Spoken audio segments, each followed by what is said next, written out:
यह कहानी है उस इंसान की जिसने गरीबी, अकेलेपन और समाज के तानों के बीच भी हार नहीं मानी। यह कहानी है दशरथ मांझी की, एक साधारण मजदूर जिसने असाधारण काम करके दुनिया को यह सिखा दिया कि मजबूत इरादे हो तो इंसान पहाड़ भी काट सकता है। दशरथ मांझी का जन्म बिहार के गया जिले के गहलौर नामक छोटे से गांव में हुआ था। उनका जीवन शुरू से ही संघर्षों से भरा था। न पढ़ाई, न पैसा, न कोई सहारा। बचपन से ही मजदूरी करना उनकी मजबूरी बन गई थी। दिन भर पत्थर तोड़ना, मिट्टी ढोना और फिर पेट भर खाना नसीब न होना, यह उनकी रोजमर्रा की जिंदगी थी। गहलौर गांव एक बड़े पहाड़ से घिरा हुआ था।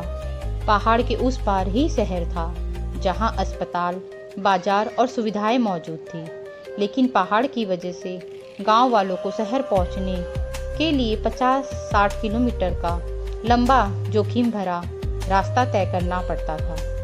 कई बार बीमार लोग रास्ते में ही दम तोड़ते थे, लेकिन किसी के पास कोई विकल्प नहीं था। दशरथ मांझी की जिंदगी में सबसे बड़ा सहारा उनकी पत्नी फगुनी देवी थी। वे उन्हें हर हाल में हिम्मत देती थी।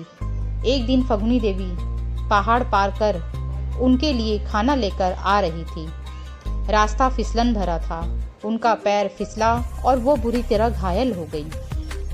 दशरथ मांझी उन्हें कंधे पर उठाकर अस्पताल ले जाना चाहते थे, लेकिन दूरी बहुत ज़्यादा थी।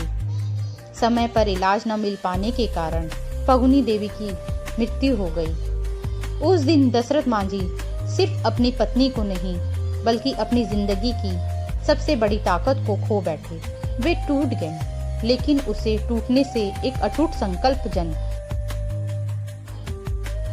उन्होंने उस विशाल पहाड़ की ओर देखकर कहा, अगर यह पहाड़ न होता तो मेरी पत्नी आज जिंदा होती। यहीं से एक असंभव लगने वाला सफर शुरू हुआ।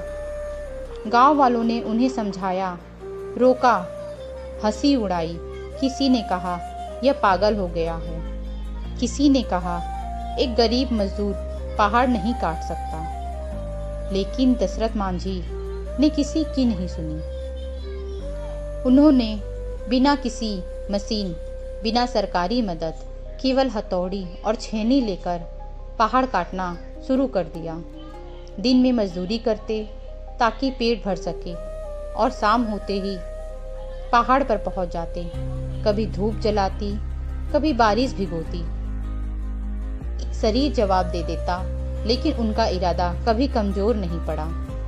यह संघर्ष 1-2 दिन या 2 साल का नहीं था। यह संघर्ष 22 साल तक चला। कई बार वे भूखे रहे, कई बार बीमार पड़े, कई बार अकेलापन उन्हें तोड़ने लगा, लेकिन हर बार उन्हें अपनी पत्नी की याद हिम्मत दे जाती। वे सोचते, अगर मैं रुक गया तो मेरी पत्नी की मौत बेकार हो जाएगी। धीरे धीरे पहाड़ झुकने लगा। जिस काम को लोग असंभव कहते थे, वो संभव होने लगा। आखिरकार दशरथ मांझी ने पहाड़ को काटकर 110 मीटर लंबा रास्ता बना दिया। अब गांव से शहर की दूरी 50 किलोमीटर नहीं, बल्कि केवल 15 किलोमीटर रह गई। जिस समाज ने कभी उन्हें पागल कहा था, वही समाज अब उन्हें सम्मान से देखने लगा। सरकार ने भी उनके काम को स्वीकार किया। लेकिन दशरथ मांझी के लिए सबसे बड़ा पुरस्कार यह था कि अब कोई और उनकी पत्नी की तरह इलाज के अभाव में अपनी जान नहीं गंवाएंगे। हालात कितने भी कठिन हों, हौसला सबसे बड़ी ताकत है। अकेला इंसान भी समाज के लिए बड़ा बदलाव ला सकता है। असफलता नहीं, हार मान लेनी असली हार है। दर्द अगर संकल्प बन जाए तो वह इतिहास रच देता है। दशरथ मांझी ने पहाड़ नहीं काटा, उन्होंने लोगों की सोच काटी। इसलिए जब भी जिंदगी में लगे कि रास्ता बंद है, यह याद रखना, रास्ता नहीं मिलते, बनाए जाते हैं।